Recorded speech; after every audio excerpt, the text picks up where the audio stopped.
Welcome to episode 288 of Sports Geek. On this week's episode, I chat with Morgan Todd from Maple Leaf Sports and Entertainment about partnerships, championships, and connecting with fans in times of need. Welcome to Sports Geek, the podcast built for sports digital and sports business professionals. And now, here's your host who is ready to help you put cheeks in the seats, Sean Callanan. Thanks, DJ Joel. Yes, my name is Sean Callanan, and I really can't wait to the time when we can put cheeks back in the seats. It's really heartening to see fans starting to return. I'm recording this just before the AFL and NRL Grand Final happening this weekend. By the time you listen to this, those games will be run and done. So I'm going to wish best wishes to everyone involved, especially Melbourne Storm, clients of Sports Geek. I know they've done a terrific job dealing with the team. Being away from Victoria for most of the year to make the grand finals is a tremendous effort. So no matter what the result, congratulations both to the team on the field, but then also all the people behind the scenes at Melbourne Storm, making sure to keep the fans connected, which is also part of the discussion today. My name is Sean Callanan. As DJ Joel said, you can contact me in a variety of ways. You can use email, sean@sportsgeekhq.com. If you've got a question, a query, you want to know how I can help you, please reach out, use email. Or you can send me a tweet at Sean Callanan. And as always, if you have a spare 5 minutes or even 2 minutes, you could leave a review for this podcast on your favourite podcast platform. You can go to Apple Podcasts, sportsgeekhq.com/Apple Podcasts. It'll take you straight there. You can dive in, leave a review, 5-star rating, much appreciated. And I really do appreciate the people who have left one previously. Other than that, you can find everything at sportsgeekhq.com. That's where the podcast lives.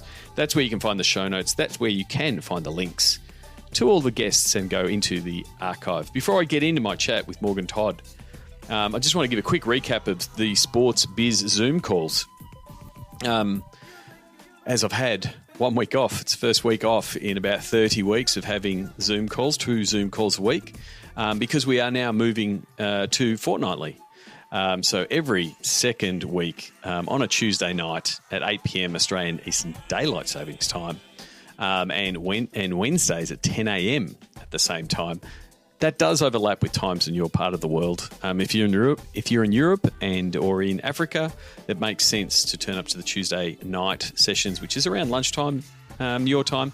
And the Wednesdays mornings in my time is also fits for the late afternoon, early evening in the US. So yeah, please come along. We've changed it a few times. We've done big topics. We've done niche topics. The last 5 we've just done covering all things digital to dollars. All of those are available as a replay if you're a Patreon subscriber. But what I want is to have people make an appointment viewing. So this week, October 27, 28, we are going to be looking at how digital and sponsorship has changed in 2020, which is actually part of the discussion in the conversation today with Morgan Todd, for the good. So what things have worked? What things have worked in 2020? So that's what the discussion will be. We're doing it over 2 calls. If you can't make it, as I said, you can watch the replay. And then we're going to be running them every 2 weeks. And what we're going to be doing is also deciding the topic at the end of the calls. So November 10, 11 and November 24, 25, we'll be having 2 more calls. So, yeah, please set a date, mark it down in your calendar, go to sportsgeekhq.com/Zoom calls and book in and come along. And understand, for those of you who've been to 1 or 2 of them, one of the reasons we've gone to fortnightly rather than weekly is people are starting to get busy. Work is starting to come back. Sport is starting to recover, which is great. I'm loving getting people apologising that they can't come along. So once every 2 weeks, take an hour, network with people, learn what's happening in different parts of the world. Come along to Zoom calls. I'd love to see you there. sportsgeekhq.com/Zoom calls is how you can book for the next one. And also a very big thank you to everyone who has come on board as a Patreon subscriber to support what I'm doing here in the space, in the podcasting space, and the time put in to run Sports Biz Zooms. I really do appreciate it. You can do so with as little as $4 or $5 a month, or if you're a business or a startup that want to promote your wares and what you're doing and show support for what I'm doing in this space, you can also do that. You can go to sportsgeekhq.com/Patreon. And like I said, there's about 20 hours now of content of replays from Sports Biz Zoom calls that you can check out. So that's it. That's it for the plugs. That's it for the stuff around Sports Biz Zoom and Patreon. Wanted to get into my chat with Morgan Todd from Maple Leaf Sports and Entertainment, where we talked a lot about partnerships, championships, and also just the challenges of 2020 that we've all faced. Here is my chat with Morgan Todd.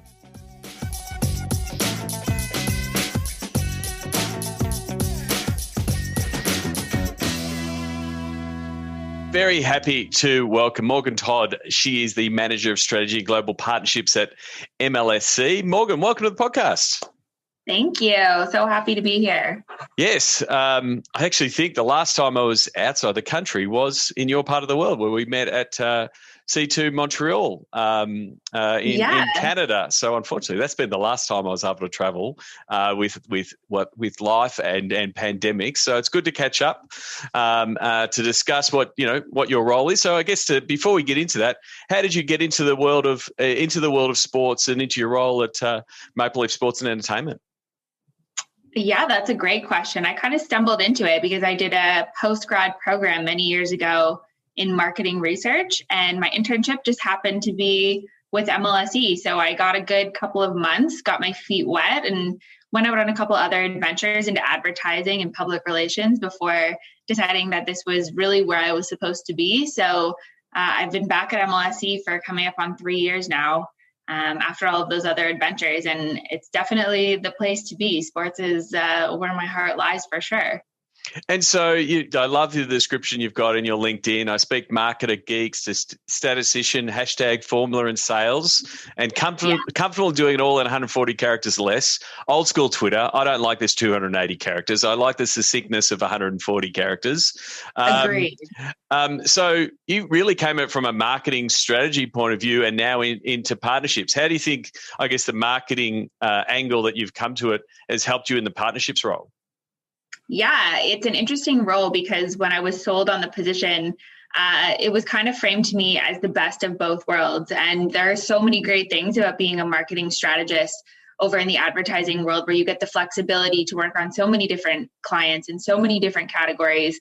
You get to understand the consumer from so many different angles and try to influence their behavior for so many different challenges. But in our world, we get to do that within the confines of 4 key brands that we get to work on. So you get to become a real expert on all of our fans and get to know them inside and out. And it takes you one level deeper. So it's really nice to have that flexibility where you get to work on so many different partners and categories all the time between pitching and supporting your roster of partners. But you also get the safety and the sandbox to really dive in and get to know your properties even better. So some days you're the client and some days you're the agency pitching them. So you really get to flex in a unique position that I don't think exists anywhere else in the world on that front.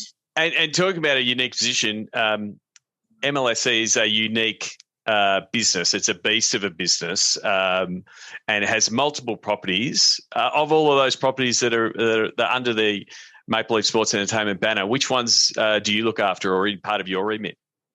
Yeah, so from a sales perspective, we definitely work across the full roster, which would include the Raptors, the Leafs, the Toronto Argonauts within the CFL, and Toronto FC. My day-to-day portfolio is what we call Team Red. So I'm on the Raptors and TFC, which are arguably the 2 sports that resonate the most with me as a fan as well. So I'm very lucky in that sense. It's also really exciting because it's 2 of our more diverse fan bases. So there's so much to learn about every element of those fans and how they change and what resonates with them. So I'm really lucky, and not to mention we've got a couple championships under our belts in the last couple of years. So we're definitely riding the momentum between both properties and hopefully looking ahead to another MLS Cup in a couple weeks too. Yeah, I mean, you touched on it. I think the last time that I caught up with the Raptors, a good friend of both of ours, Joe Godfrey, talking to him about what he was doing across the same sort of properties. You've been lucky enough, the Raptors obviously embraced by the entire country, but then going through that championship run, how has that as a property, I guess, changed in, getting that title, or something that the organisation and the team has strived for so long, and then how have partners sort of embraced the Raptors even more, if it's even possible? Yeah, they definitely have. It's crazy. It's been a wild roller coaster over the past couple of years.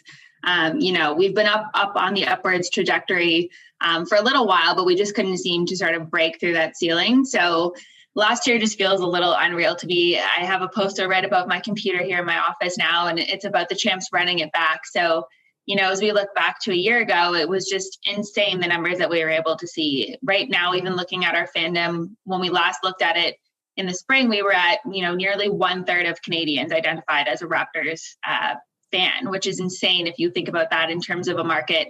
It's not really anywhere else like that in the world. And we just got results back recently, today even, that say that 50% of Raptors fans think that their fandom is going to grow in the next 6 to 12 months. So we're very optimistic. We've got a lot of momentum. The numbers are all there. We broke records across the board in terms of retail sales and numbers for people tuning in for broadcast. And that story is amazing. But what it was able to do, and we talk a lot about the Vince Carter effect back in the day when the property was kicking off, we now have a bit of the championship effect. So while people want to be a part of it because of their championship status, they're more interested in how it's affecting our community and how it's inspiring the next generation. How is it getting more people out there on the courts to play basketball, and how can I get involved to do some good in the community? It's an interesting time, obviously, because the end of our last championship run, we're in a bubble and things are all just weird around us. So while the championship narrative really took off last season, we were excited to hang the banners. We were excited to celebrate with our rings and the Larry O'Brien trophy. It's really been interesting to watch how Black Lives Matter has changed and how the Raptors have come to the forefront of that narrative, definitely down in the bubble with the bus and the shirts. That really came from the athletes themselves. And it's been really unique to watch our partners, while they were attracted to that championship status, it's almost that they're more attracted to this now and being involved in driving that positive social change. How can we get involved? How can we support this? What can we do to make sure that we're driving this narrative forward as well? So we've had, our 25th throwback anniversary last season, plus our championship status. Then we jumped into a bubble, and now we're looking ahead to how we can really, positively impact diversity, equity, and inclusion. So it's been a lot, and in the best possible way. And our partners have been there every step with us. They've adapted quickly. They've been agile. They've been open to us, suggesting what really matters to the fan and how they can be a part of it in the really positive way. So it's been great. I don't know what's next for us. We don't know what obviously the format of the season looks like, but it's great that we've got our partners that are really working with us and want to continue working with us because of our very values-based mentality that we bring. It is one of the strange parts and unique parts of sport we're in a competitive environment, and chasing that title, that flag or that championship, depending on what sport you're in, is the goal. But in the partnership sense, you're selling that partnership with the fans, regardless of whether, because only one team can win a title every year, and you can't be banking your partnership success and your team's success, on field and on court. But then when the opportunity does present, when you do have that win, it's sort of, you do have to maximize that, because it does attract potentially more partners. But it is that balancing piece, because you can't guarantee a win, and you don't have, you're not like a player. You don't have performance bonuses on championships. You've got to try to smooth it out. So it's a terrific opportunity and a lot of work, and, making hay while the sun shines type of thing. But also, what is the broader piece? What are the broader pillars of what you're selling, which is, our fan base, how well we know them, their affinity, and how much they're tied to us.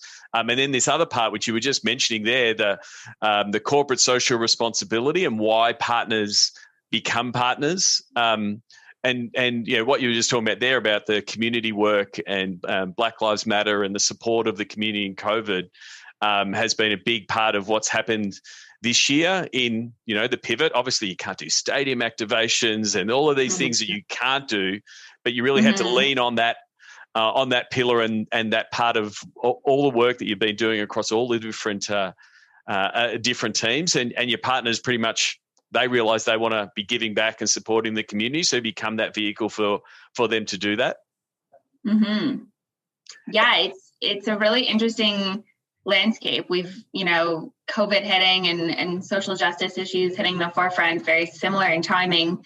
Our partners, we thought, pivoted very quickly. We connect with all sorts of different people from other franchises across North America and in Europe, and we're constantly asking them, what are your partners saying? What are your partners looking for? What are they doing? And we've seen everything from some markets where nothing has changed whatsoever, and you have regular sales, new partners coming on board, sort of status quo. And on the other side, you've got markets where everything just stopped and there were no new partners that were interested in investing. The current partner roster wasn't comfortable with using up any of the value that they had invested within their partnership. So it's really interesting. It's all over the place. We've been very lucky that our partners are very strategic in a lot of sense. They're very sophisticated in the Toronto market. So when we bring new opportunities, new digital ways of reaching our fans, we always say fandom doesn't turn off. When the season stops, when the game ends, fans are still engaged. They're engaged 24/7, 365. So just because our seasons aren't on right now, our fans are still open and engaged, and they're still checking their Instagram every day. So what are we doing to get their attention and keep them engaged in a way that's very purposeful, and we're listening to what they want to talk about? It would be a little bit naive of us to be continuously putting out sports stats when COVID originally hit and people were panicking to think about their own health and their own family and how to stay engaged and what they were going to do at home. So, we pivoted quickly and we said, we're going to scrap. We had pieces that were already filmed and ready to go out that week when everything shut down. And we said, let's stop for a second, but let's start to think about how we're going to create content that's going to lean into all of these themes. So we've been very lucky in that sense. And that was that, like, you're able to lean in to community initiatives you're already doing, like your Real Food Rescue with Hellman's. It's like, oh, we're already doing that. And it was sort of like, further down the list of, these are things we're doing for the community. But now they're super relevant and super needed. And there are people in, desperate needs. And so it was a matter of, one, we'll amplify that, that as a campaign, but do more, like, the Bring Toronto Back campaigns that you brought out as well. Yeah, exactly. That's, in those first couple of days, we decided that the arena probably wouldn't be open for a while. And we have so much fresh fruit and vegetables and meats and all sorts of food coming in on a daily basis. So we had already acquired a lot of it. And without those games, there was supposed to be a Leafs game the night that everything shut down. So what do we do with this? And exactly like you said, we learned from the Real Food Rescue that we did with Hellman's, which collects all food that would be wasted within our arena every single game day and donates it back to the community. We took that and we made an even bigger program because we had an understanding that there was a strong need in the Toronto community for food that would go to support local shelters, our frontline heroes, all sorts of people. So it was a really interesting program that was built cross-collaboratively across MLSE. It's definitely not a partner-first initiative. It was so many minds at the table. But when it was first ideated upon, we thought it was such a great story that we had built this all over Zoom and we had connected remotely, which jokes, now look where we are a couple months later, where this is how everything is built. But, we built it first and then we rallied our partners and took it to them and asked if they would like to get involved. And across the board, we saw so many partners come into the mix and provide food and monetary donations and resources and volunteer hours. And we were able to rescue so many meals that we were able to give out into the community. And even today, you go and you run into a nurse on the street who made happen to work for our local children's hospital. And they're so thankful for, those meals that came when they were in their most stressful moments. So what I wanted to, ask you next is, like, everyone sort of went through that process of the initial shutdown and the adaptation of stopping activations or stopping content initiatives and reassessing. And then everyone started to look at what is the road back, like whether it's getting the teams back on court with, MLS is back tournament, the NBA starting up a bubble and starting having a plan of somewhat regularity will start coming back. How did you go from, firefighting and crisis mode to hey, what's this new normal? How do we re-engage our partners? How do we adapt what we might have done? What was that period like for you and your team? Like, I guess, working across functional teams of, the digital folk and talking to your partners. What was that period like? Again, like everybody, doing it working from home via Zoom, your Slack or your Teams, firing up like crazy. What was that period like?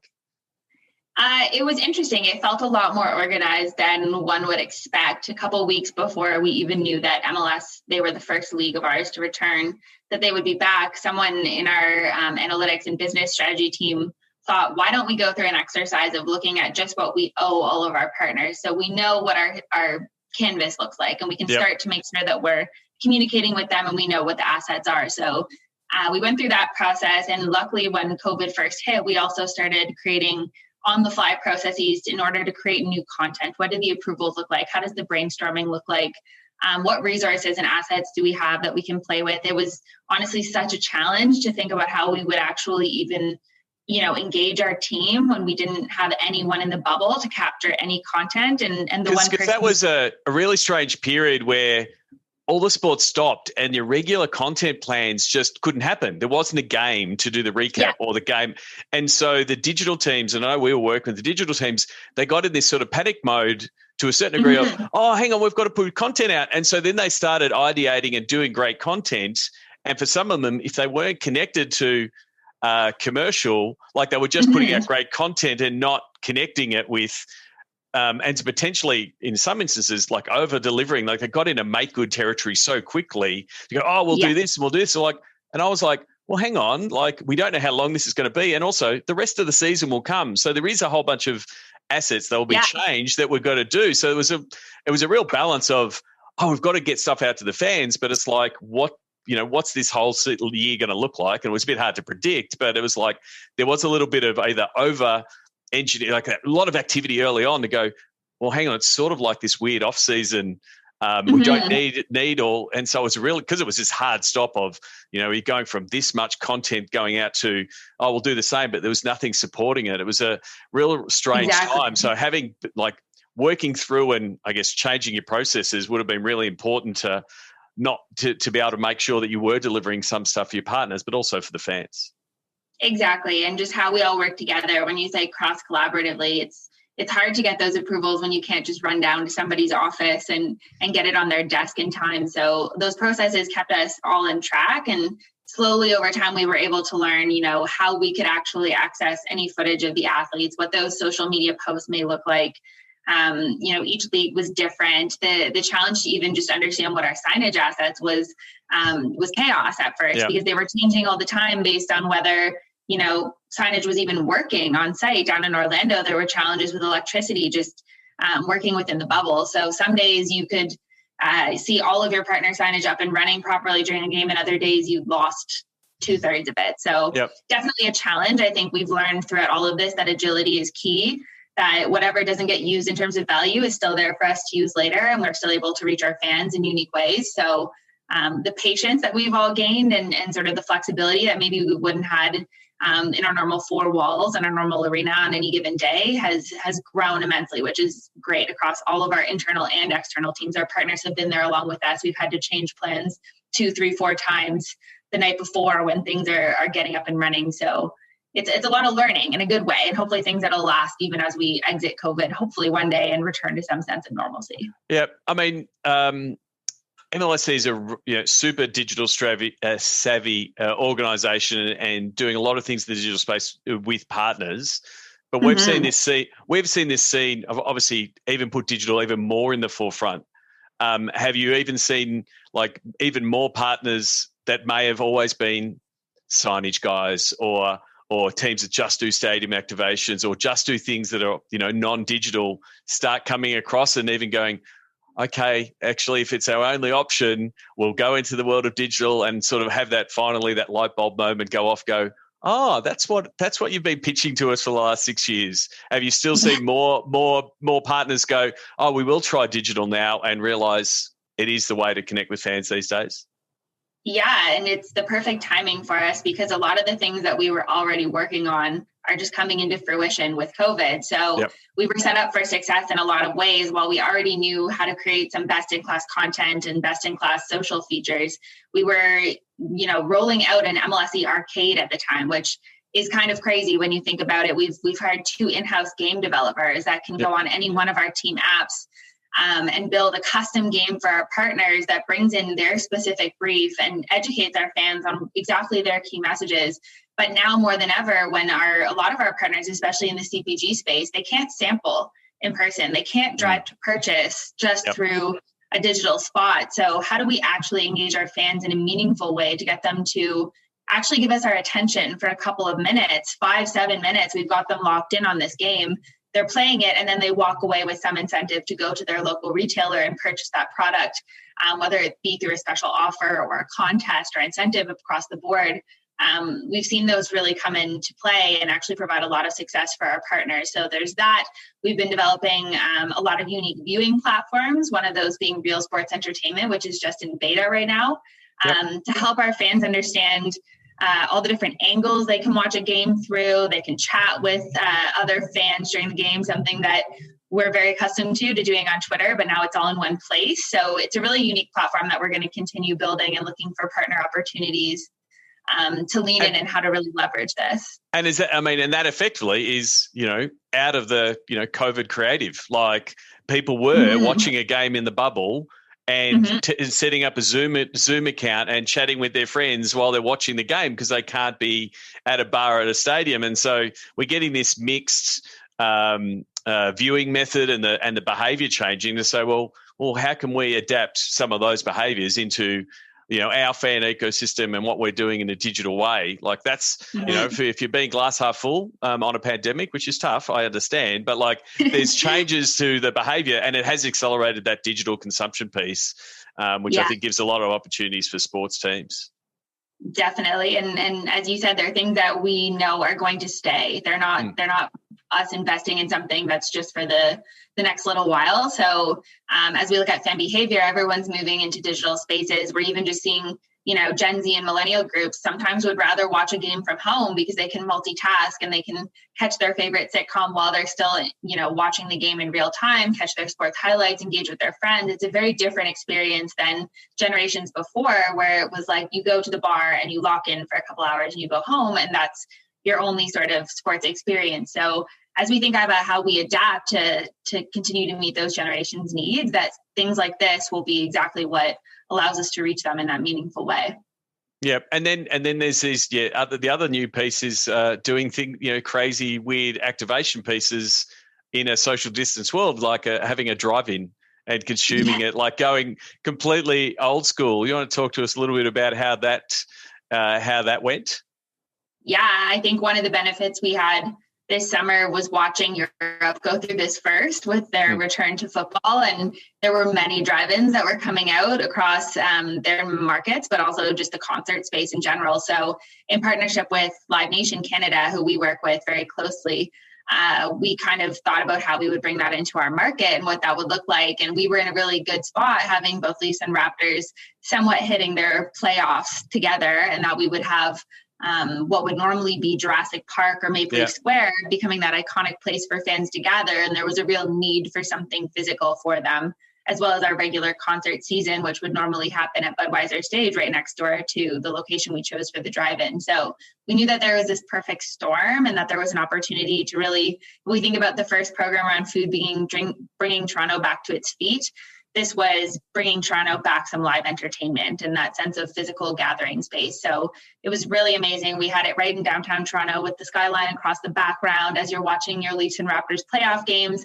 the sunset was setting behind it. And something that made us laugh when we thought about it after was right across the road was one of the major hotels, because we were also the NHL hub city in Toronto, and half of the teams were staying in that hotel. So as we were watching the Leafs play, all the cars would honk when a goal was scored, and we're keeping up the other opposing team who happens to be staying right next in the hotel. So it was a little bit of a strategic move without meaning to, but unfortunately that run was a little bit short, but we were able to support our Raptors and engage our partners in a way with OLG coming on as a title partner, but many partners who came in to help us sample how to create fan experiences, programming that we would normally do in the square. We were able to sort of mimic what our fans were craving so much in a safe distance way. Yeah, I mean, it's I saw the pictures. It was like a car version of Jurassic Park with all the fans there, and the tooting of the horn, which is from my childhood years, going to a local football ground where all the cars would park around the oval, and every time there's a goal, everyone would bip the horn. Again, it's that shared experience that we all want from sport, and so again, it's a great potentially one-off in this time, but then it's also what does this look like as a satellite event across Canada for major games, and becomes another event strategy piece that you've didn't have previously, because everyone go, why would you do that? We've got bars, and it's like, oh, it's another opportunity potential for your partners to come on board. So I guess the thing going forward, like coming into 2020, no one planned for a pandemic. Like no one planned for a 3-month stoppage and playing in a different city and away from fans and all of that kind of stuff.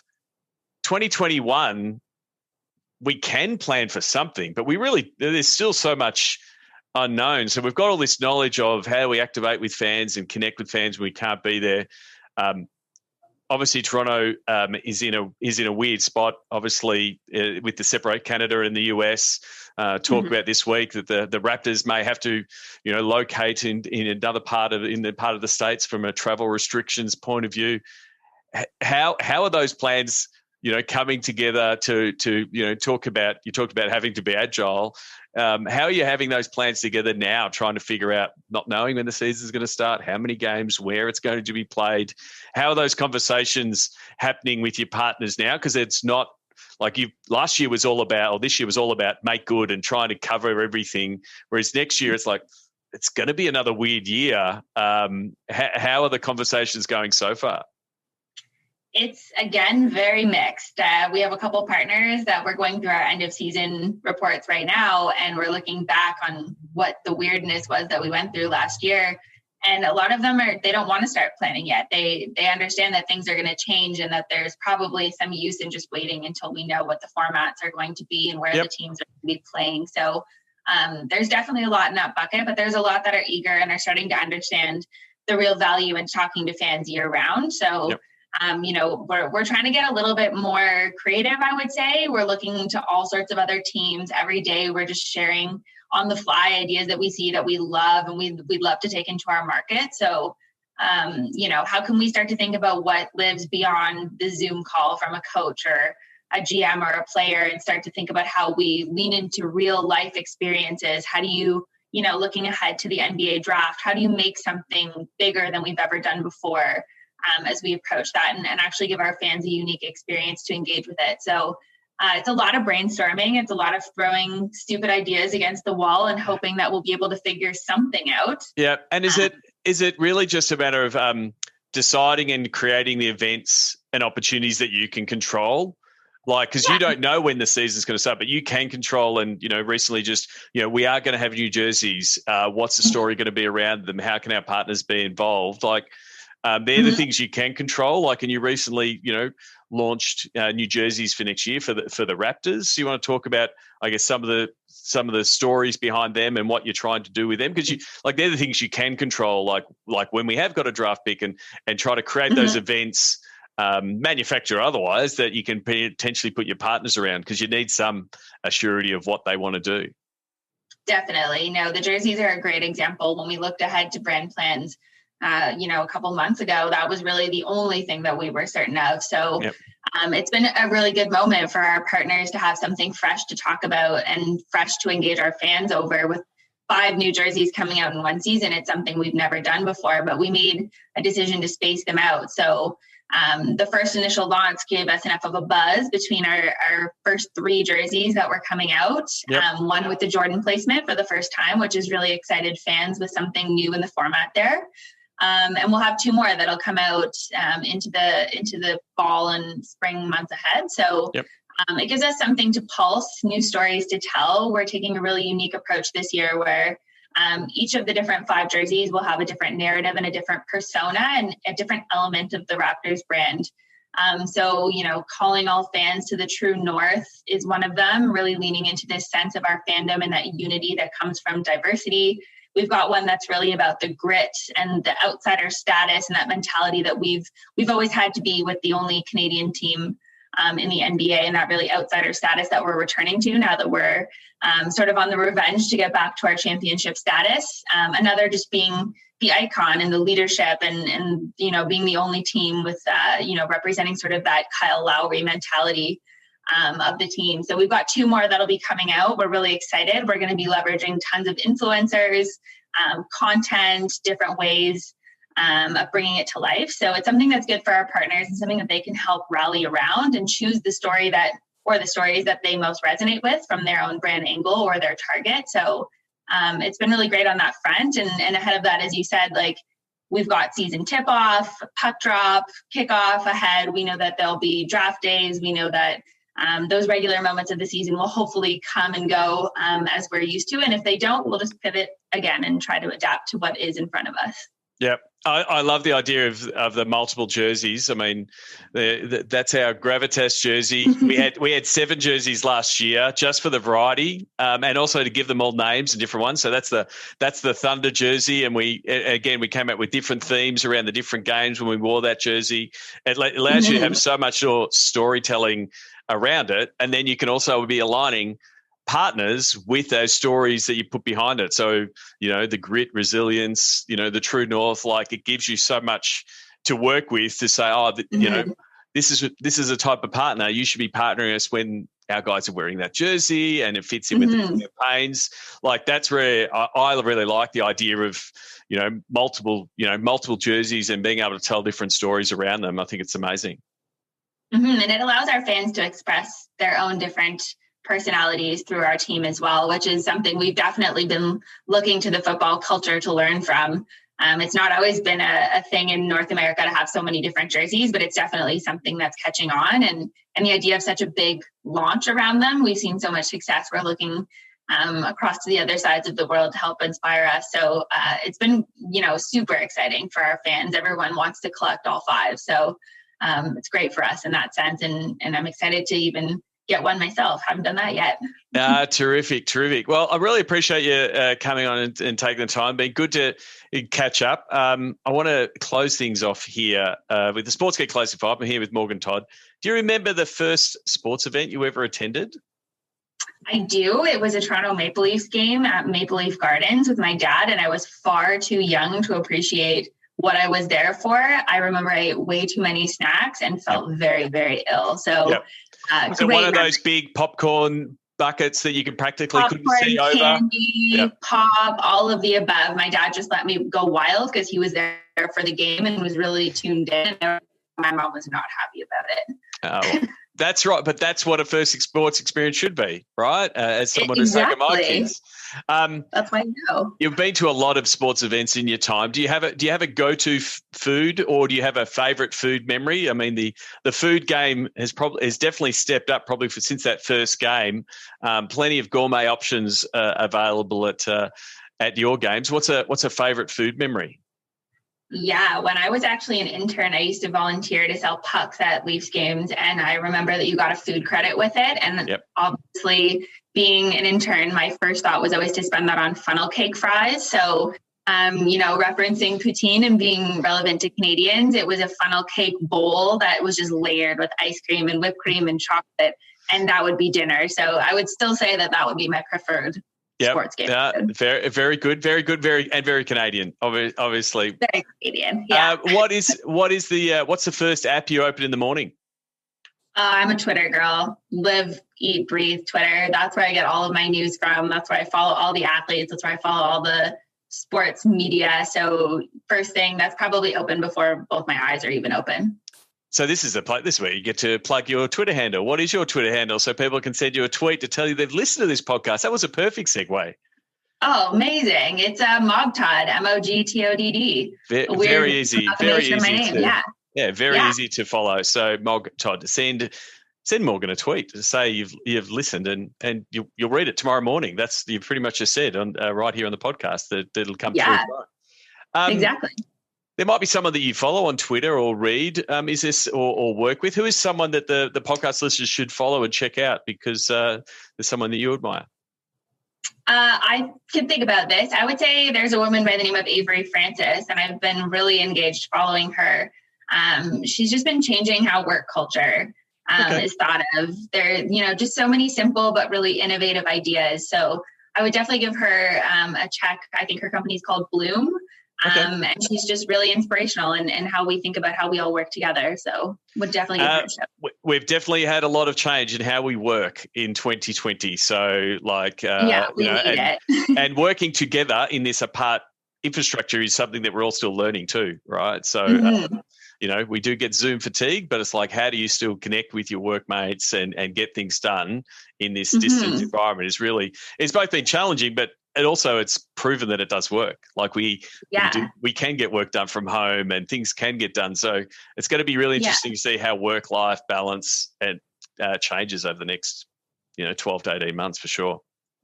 Yeah, and how we take that sense of empathy. I think that's the most important message I've gathered from listening to her is just keeping that reminder that we're all humans and that we all can take care of each other, no matter how we're working together, remotely or together. Yep. It's something that I've really admired in following her recently. Yeah, a friend of mine, Mark Labus, has written a book called Being Human along the same themes. So if you're in that management capacity and working with people, he loathes the phrase human resources. Like we're not, we're humans. Exactly. And so it's like treat someone like a human and guess what? You get better results. You might have given a spoiler alert, but that's fine. I asked people what their social media platform is their MVP, and you can answer it personally. Which you might have already done, but also put on your partnerships hat on and maybe the Raptors. What platform is working best for you with your partners is probably a good question from a social media MVP. Yeah, I'd definitely say Instagram has been our MVP in terms of our brands. It's just the most influential. That's where we see most of our fan base is engaged. It's definitely not new, but it's just, been the front runner for a while. I'd say something that I'm personally interested in and hoping that we can start to tap into with our partners as well would be TikTok. Yep. I know it's sort of been framed as that Gen Z younger audience, but I think we've moved so far and there's so much we can learn from how these trends start on TikTok and then eventually expand to reach all sorts of platforms. So really tuned in there and hoping that we get to play with it pretty soon. It is going to be interesting to see, we've seen Instagram steal from Snapchat before and have success with stories, and they're trying to do the same thing with Reels. But I think that there's a feeling that they've got there too late. Like TikTok is just this runaway beast at the moment on the content type and how it's plugging into trends and how quickly it is. It's going to be interesting to see how sports can get into that space authentically. That's the challenge that everyone has currently got, and it's that balance of we've really got this great audience on Instagram. We could just do it here, but if we don't do it over here, have we made the wrong bet? So I think it's something it's gonna play out, and we record this I guess on the day of a platform like Quibi is killed off, and R.I.P., so here we were potentially, content teams were potentially looking at should we have something on, a platform like Quibi, and under 12 months and it's gone. So this is the world we live in, I guess. You've got to have bets on the platforms that are there and see how it goes. No, exactly. I'm excited to start to think about the types of content that not only our partners and brands will be able to create, but our fans and our athletes. Everyone is a creator on TikTok, and you don't need the same resources to create something so polished as Instagram. So it's a lot more authentic. It's a lot more gritty. It's a lot more real. It's insightful. And it's just something very entertaining because it's fresh for a lot of people. And I think the point there is also that every other platform that's been adopted has all been about how do we grow ours and how do we own our channel. Whereas TikTok, potentially it's how do we be part of a movement and how do we get our fans to create it? So, if fans are creating TikToks around Raptors moments or Toronto FC moments, like that's a win. And then how do you leverage that? Because it's very, it's very much UGC. And so then how do you do that in the campaign, in a campaign mode, again, in that authentic manner? So that's the piece that's going to be, one for people like yourselves and myself to figure out, like, what are those mechanics to go, oh, we've got people doing it. Oh, now we can repurpose it. And we're seeing TikToks on the big screen, again, back in the future days when we get to go to a stadium. But they're the kind of things that'll be, really exciting, because we probably haven't had, we've had Kiss Cam, we've had kids doing Fortnite dances on the big screen. No doubt when fans do return, we'll be doing the latest TikTok dance. That's what will be done on the big screen to engage fans. So absolutely, it's now it'll all be integrated in everything that we do. Yeah, we'll have to practice your moves now, so that way we're ready to be featured on the Jumbotron when everything returns. I've had enough features on the Jumbotron. I really should stop doing it. But you can find me dancing in multiple sporting events, unfortunately, on the internet. So I'm already up for it, and I'll probably end up making a fool of myself again. Morgan, where can people connect with you? We've said your Twitter, Mog Todd with 2 Ds. Where else can people connect with you to say hello and tell them that you've listened to the podcast? Yeah, I'm pretty much Mog Todd across everything. So LinkedIn, Instagram, Facebook, Twitter, TikTok, YouTube, whatever it is, you name it, Mog Todd across the board. Terrific. Please reach out, tell Morgan that you've listened to this podcast and say thank you. Really do appreciate it. Morgan, thank you for your time. Oh, thank you so much. This was great. And I look forward to the day when I can come back to your fine country and catch a Raptors game or a Leafs game. And hopefully that is sometime soon, pandemic withstanding. So hopefully, they do open up borders and allow planes and all of those things. But at the moment, I just want to be able to leave my house and get out of lockdown here in Melbourne. But hopefully in the future. Yeah, we'll cross our fingers sometime soon. Find out more about Sports Geek's Digital to Dollars process at digitaltodollars.com. We'd love your support on our Patreon campaign. Go to sportsgeekhq.com/Patreon. Thanks again to Morgan Todd. As she said there, you can send her a tweet, and please do. I really do appreciate it when people reach out to the guests. Morg Todd, MOGTODD, is how you can reach Morgan. Send her a tweet. Tell her that you listened to the episode, that you enjoyed it, and ask a question. That's it for this episode. As always, if you want to get in touch with me, if there's a way that I can help you, whether it be in a consulting capacity, whether it's via a Pick My Brain session, a 2-hour session where we dive in on your problems with your team, or if it's a way that I can help you find your next place in your career. There's a lot of movement, obviously, in the world of sport right now, and I've got some opportunities to connect people with the right people. So if I can do that for you, please reach out, whether it's via a phone call, just go to Sports Geek HQ. There's lots of links there to reach out and contact me. Until next week, thank you very much, and thank you for listening. Thank you for getting this far. And if you want to become a Patreon subscriber, I would truly appreciate it. You can go to sportsgeekhq.com/Patreon. If you're running right now or driving right now, just remember that. And when you get back to your desk, type it in. Check out the options in Patreon, and I'd really appreciate your support. Until next episode, my name is Sean Callanan, and you've been listening to Sports Geek. We'd love your support on our Patreon campaign. Go to sportsgeekhq.com/Patreon. Want to help drive more revenue from your digital efforts? Book a time for a call. Go to sportsgeekhq.com/phone call.